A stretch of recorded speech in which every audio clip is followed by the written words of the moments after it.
Bullock, and I'm going to be talking about leveraging Microsoft Project across your digital landscape utilizing the Project Accelerator solution, which I'll be demoing for you today. Well, we're going to start by talking about the work management gap, and this is something we find so many of our customers are experienced.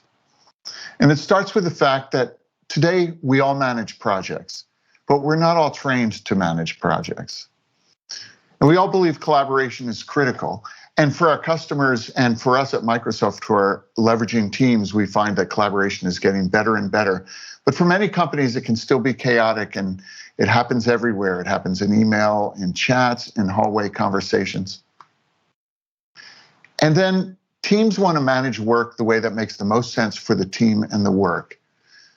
But legacy tools are often inflexible, difficult to use, and simply don't allow us to manage work in any but the prescribed way that fits the tool best.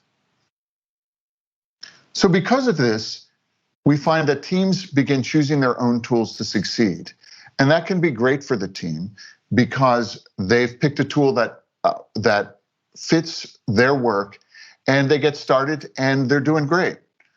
But now we want to use our data effectively, but it's all over the place in different systems, and reporting is often a manual procedure of running around and gathering data either from individuals or from different systems.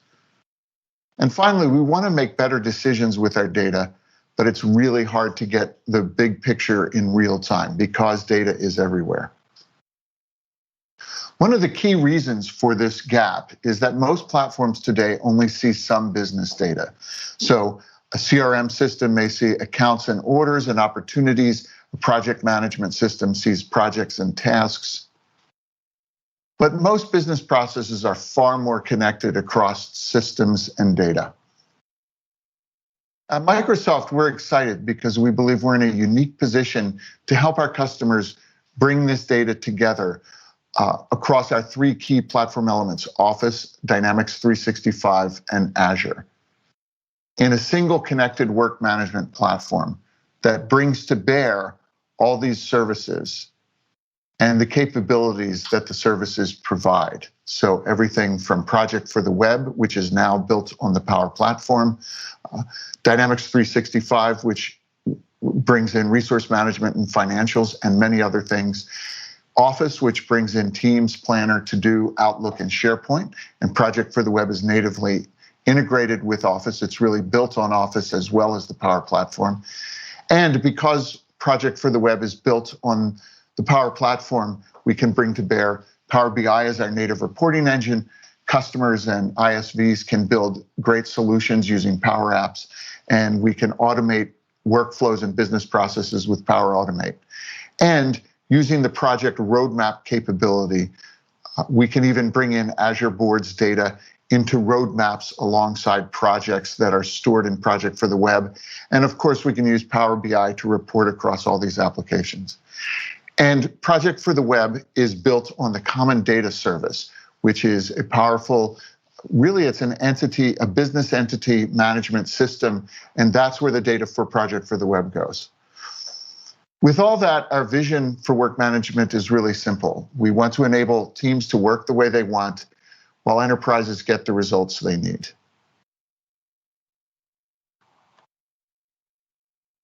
Let's talk about Microsoft Project for the Web, our reimagining of Microsoft Project on the Power Platform. We first released Project for the Web at Ignite 2019, so hopefully you're already familiar with it and are using it. With Project for the Web, we've delivered a fresh new experience for modern work and project management. Because Project for the Web is natively integrated with Teams and Office 365, we've made collaboration easy, both within the native Project for the Web experience, as well as within Teams. We've also taken the project scheduling engine and moved it to the cloud as a cloud service, and Project for the Web is built on this service. So you'll get the intelligent planning and scheduling you've come to expect from Microsoft Project.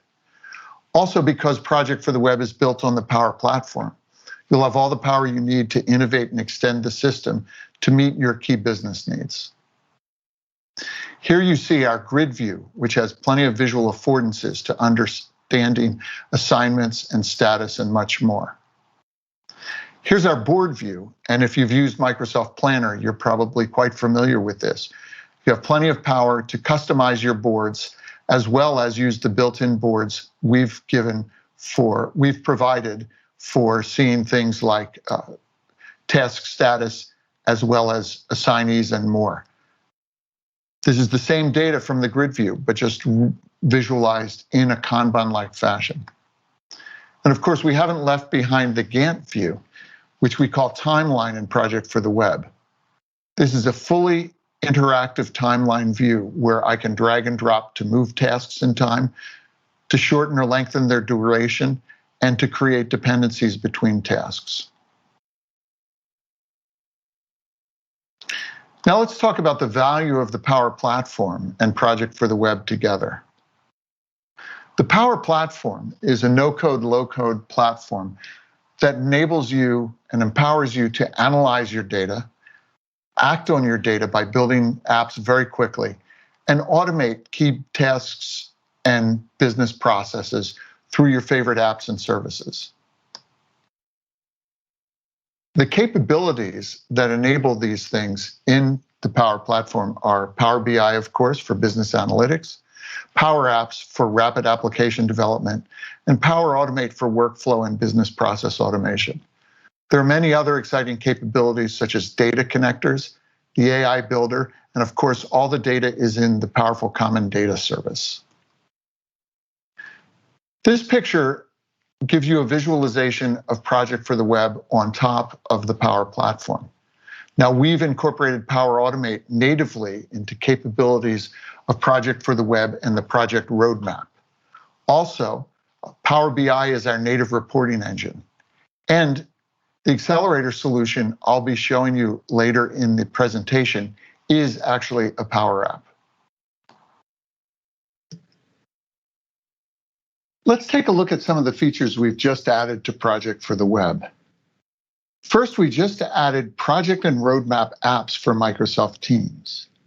Using these apps, you can create a new project or add an existing project to any team or channel in Teams. You can do the same for project roadmaps.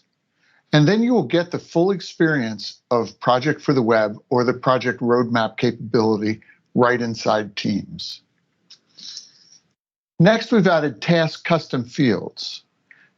Task custom fields allow you to add text fields, flag fields, date fields, and number fields to the tasks in your Project for the Web projects. And going forward, we plan on adding many other data types as well. I'd like to close by showing you where we're going with Microsoft Project in the rest of calendar 2020, as well as into calendar 2021. Now, dates and capabilities on this roadmap are subject to change, but this will give you a great idea of the directions we're going. And we'll be continuing to update our roadmap based on feedback from customers like you. As you can see, our areas of focus are collaboration and customization, extensibility, deployment and administration, adding a great team member experience within Office and Teams, enhancing the project management capabilities available to you in Project for the Web, and even adding exciting people management capabilities. And now let's get started on the Project Accelerator solution. The Accelerator solution is one example of how you can harness the Power Platform and combine it with Project for the Web to address your project and program management needs. Now, it can be extended even beyond what we've done here, and I'll be talking about that as we go. But this is an example of what we'll be providing for customers so they can get started with an initial expansion of what they're doing with Project for the Web. So the Accelerator starts with project requests, allows you to manage demand management through those requests, allows you to manage sets of projects through programs, of course, allows you to manage projects, including managing them using the Project for the Web interface, which I just showed you. You also get a great view of resources and a very powerful set of reports, and we'll go through all that as we go. Let's start with project requests. The Project Accelerator solution supports demand management through intake, narratives, prioritization, and approval of project requests. And if you're familiar with demand management, this is a way to capture ideas, require that people develop a request with a business case, rate these requests and prioritize them, and approve the ones that make the most sense for your business.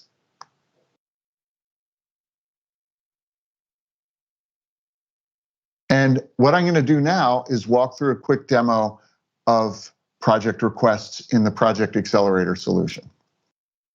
I'm going to start by giving you a quick overview of what we call the home dashboard of the Project Accelerator solution.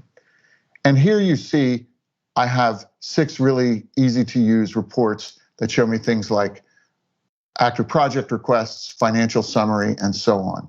And these reports come out of the box, but you could update them to meet your needs or add your own reports. And I have the ability to easily jump into any of these reports and click around. So that's the home dashboard, but what we're going to do is we're now going to get into the project requests section of the solution. What we've done is we've added a project requests entity to CDS, and we've given it the fields we think customers will need to manage their project requests.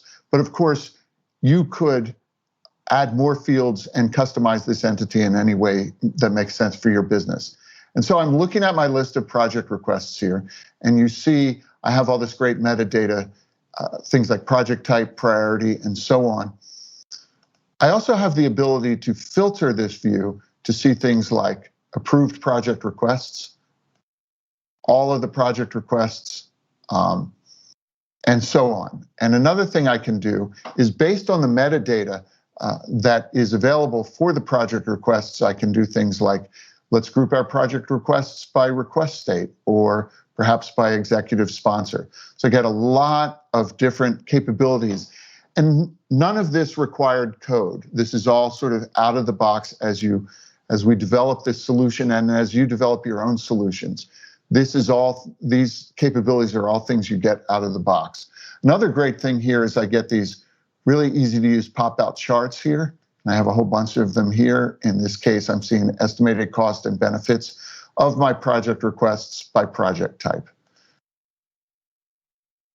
So now let's jump in and look at a project request, and we'll go ahead and look at Collaboration Portal. So what somebody has done is they've come in and they've created this project request. And because of the fields we have on the project request entity, they're able to put in things like, of course, name, request date, priority, the project type that will be created when this project request is approved.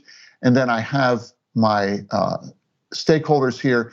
And one thing you can see is that when I hover over a stakeholders, I see a stakeholder, I see all the data that you're used to seeing as you interact with people on the Microsoft platform. And that's because these are just users that are in your Azure Active Directory. So when you use Project for the Web and the Accelerator solution, you don't need to build a separate enterprise resource pool. You're simply working with the resources that are available to you in Azure Active Directory.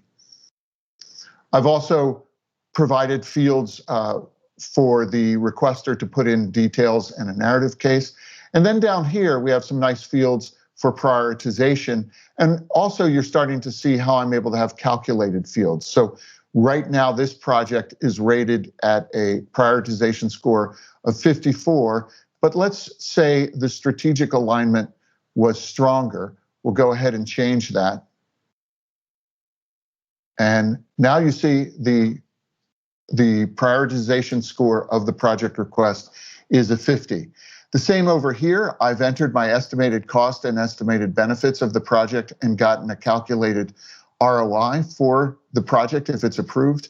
And then I'm able to talk about funding as well. So as you can see, there's a lot of robust metadata that we've added to this project request entity. And then we created what we call this entity view.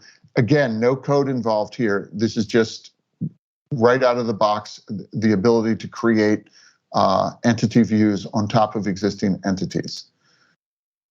And the last thing I'll show you is when a project is approved, I can approve it in this simple way. And what's happening now under the covers is a Power Automate flow will create a project for this project request in Project for the Web. But there's a lot of other things I could do with Power Automate. I could set up an approval workflow that has to go through multiple people. They could get emails asking them to approve. They could approve through Power Automate, or they could even get Teams alerts that would allow them to approve right from Teams. So that's project requests. Now let's move on to programs. So the Project Accelerator solution allows you to meet your program management needs through the modern application, the Project for the Web application built on the Power Apps platform. And of course, program management is about creating programs, capturing financials and other metadata about the programs, connecting projects to the programs, and then tracking and analyzing the progress and status and financials of the program and its underlying projects.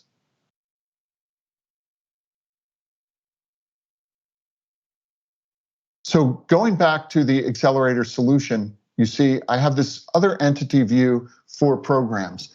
Now we've started with program management because it is where customers tend to start when they want to advance the maturity of their project management office. But you could also use this for portfolios, or you could add a portfolio entity on top of programs and really manage both portfolios, programs, and projects. So again, what you see here is a list of programs, just as you saw a list of project requests, and all the metadata that we've added to this new program entity that we've created and give you as part of the Solution Accelerator.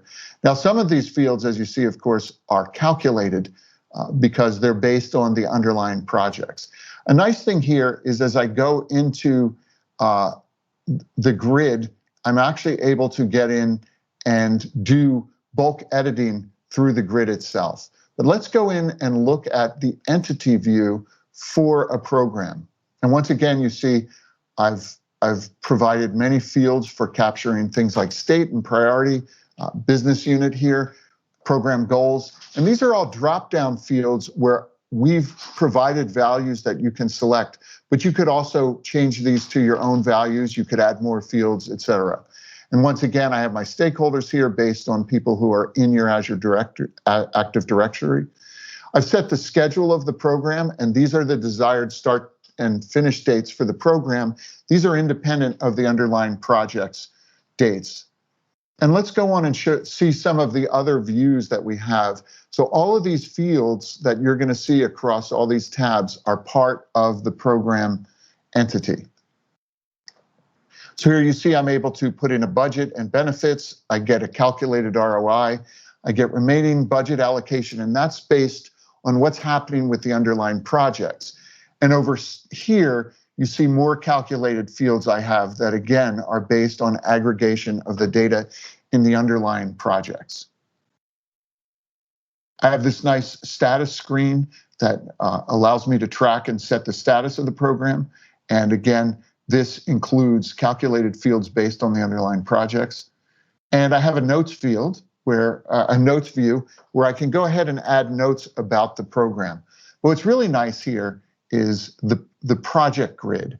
And so these are the projects that are part of this program. And I can add projects to this program in two ways. One, I can jump right into the project's entity view and begin creating a new project.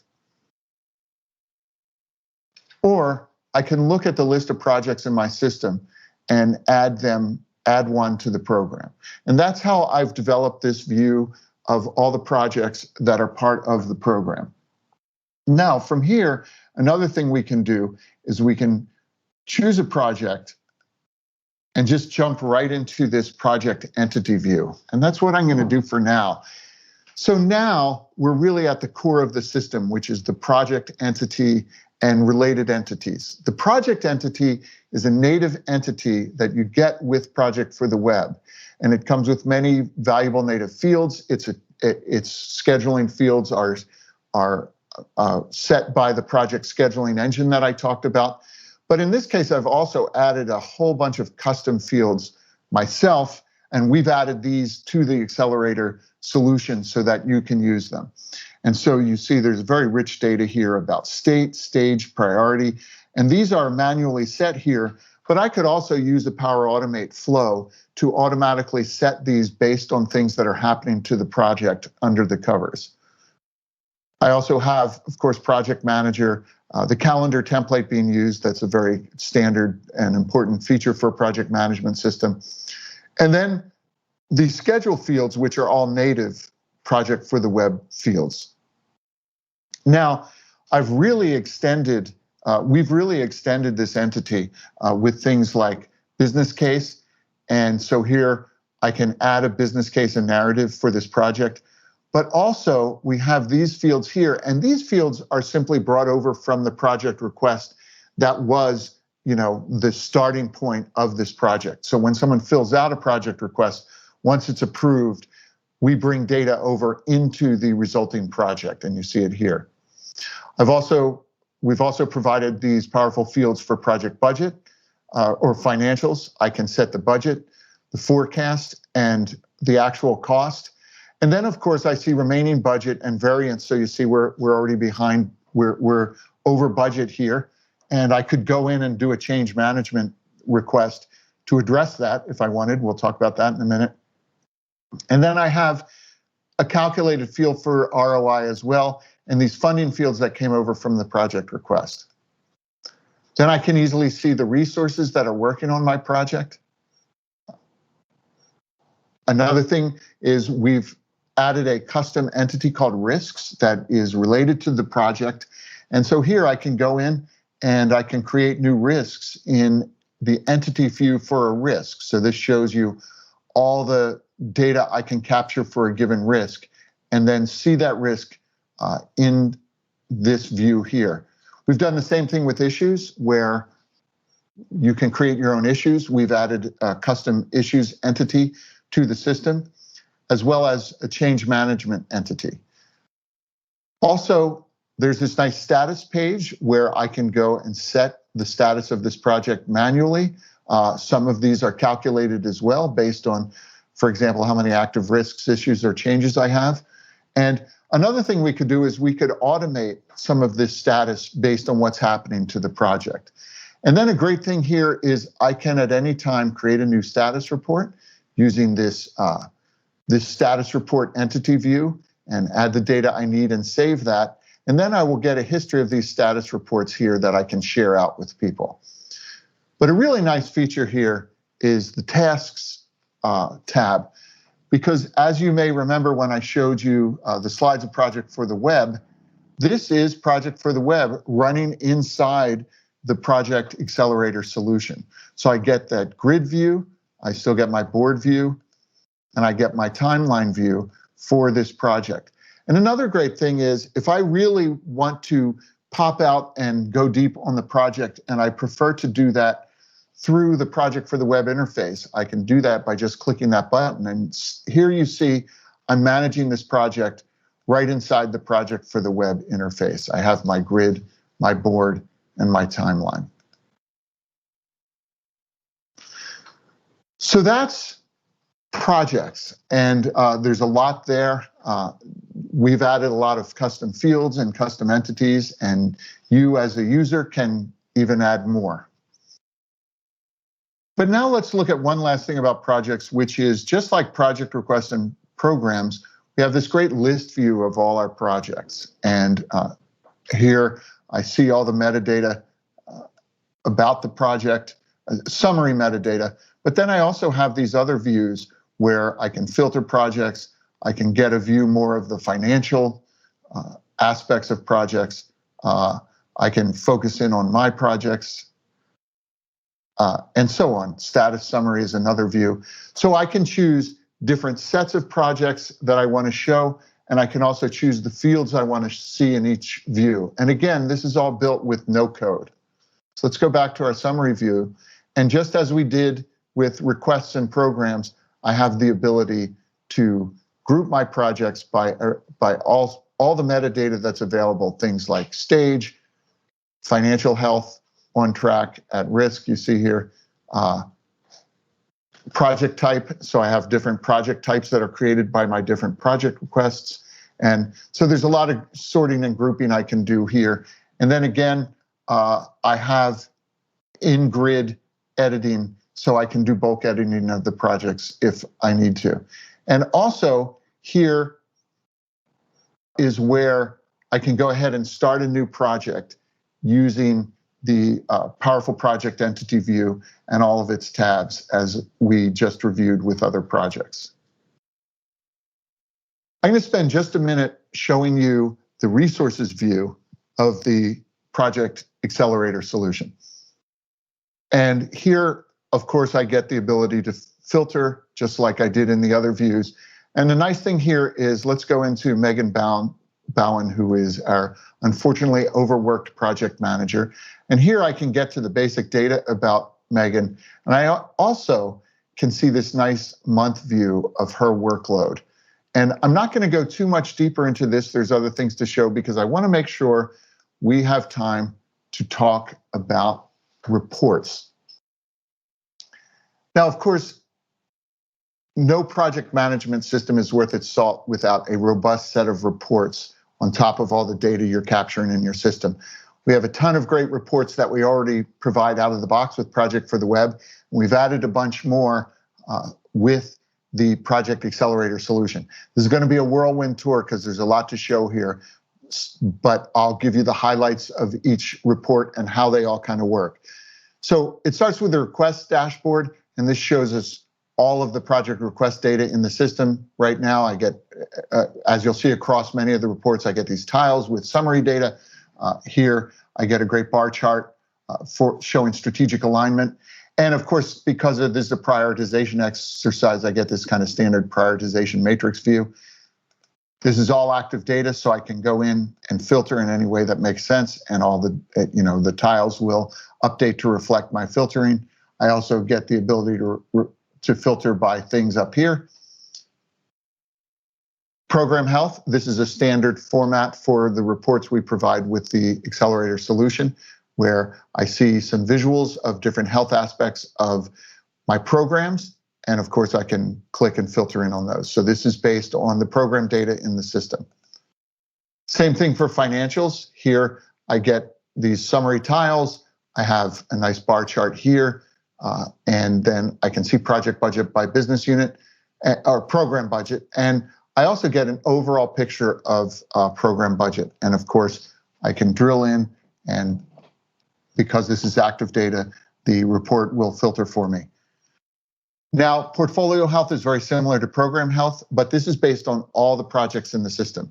So we don't, out of the box in the Accelerator solution, have a portfolio entity, but you could easily extend your implementation by adding a portfolio entity and then starting to track portfolios of programs and projects.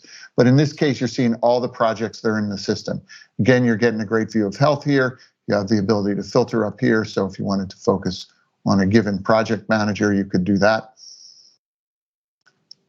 Portfolio dashboard is another of this format where we have these summary tiles here. We have projects by progress. We're still working to complete our first project. Have this great view of effort by project. And then I can do things like filter by project manager.